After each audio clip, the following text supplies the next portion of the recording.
The world once chose a murderer over the Messiah, and we still do the same today. But the most shocking part? Jesus knew we would, and he still chose us anyway. Have you ever watched people make decisions that made no sense? Choices driven by emotion, not truth, by pressure, not wisdom, by fear, not clarity? That's exactly what happened in Pilate's courtyard. A restless crowd was packed shoulder to shoulder. The air pulsed with tension. Anger, confusion, whispers, shouts, all colliding like a storm.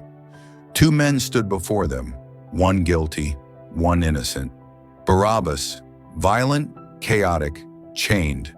Jesus, gentle, healing, truth in human form. Pilate asked the simplest question in history, "Whom shall I release to you?" And the crowd roars back, "Barabbas." Emotion over truth, chaos over clarity, darkness over light. The guilty walks free, the innocent carries the punishment. But Jesus doesn't argue. He doesn't resist. He doesn't defend himself. This moment wasn't an accident. It was the mission.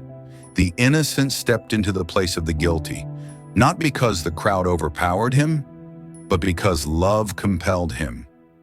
Isaiah 53:5 explains it. He was pierced for our transgressions. The punishment that brought us peace was on him. This wasn't injustice. It was substitution, a trade that shouldn't have happened, but had to. This story isn't just history. It's a mirror. Every time we choose pride instead of humility, bitterness instead of forgiveness, comfort instead of truth, we echo the same cry the crowd shouted that day, Barabbas. Because the uncomfortable truth is this: we were Barabbas, the guilty ones who walked free, the ones whose chains should have stayed on, the ones who deserved judgment. But Jesus stepped forward and said, "I'll take his place."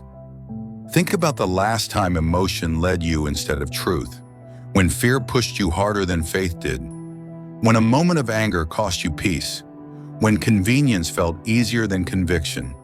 Be honest with yourself. How many times have you chosen your version of Barabbas, and yet Jesus still chose you? Here's what most people miss. Jesus didn't die for Barabbas. He died instead of Barabbas, and instead of you, and instead of me. That's substitutionary love. What looked like injustice was actually mercy. What looked like chaos was redemption being written. What looked like defeat was victory in disguise. Jesus wasn't overpowered. He was volunteering, choosing the chains, choosing the sentence, choosing the path Barabbas and humanity should have walked. Romans 5:8 says, "While we were still sinners, Christ died for us." Not after we fixed ourselves, not after we cleaned up, while we were still guilty, while we were still choosing Barabbas. Let's pause for a second and really break this down. The word substitute means someone taking the place of another person, stepping in so the other person doesn't face the consequences. So when the Bible says Jesus took our punishment, it's saying that he stood where we should have stood. If that makes sense now, type substitute in the comments so more people can understand it, and hit like so this message reaches others who need it too.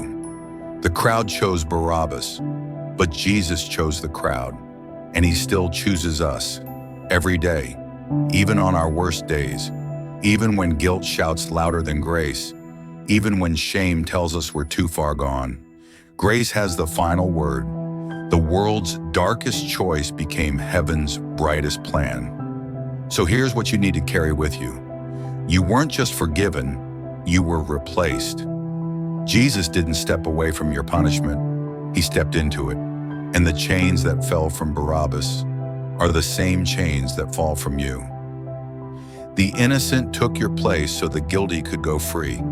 You're not forgotten. You're not beyond saving. You're not too broken for God to restore.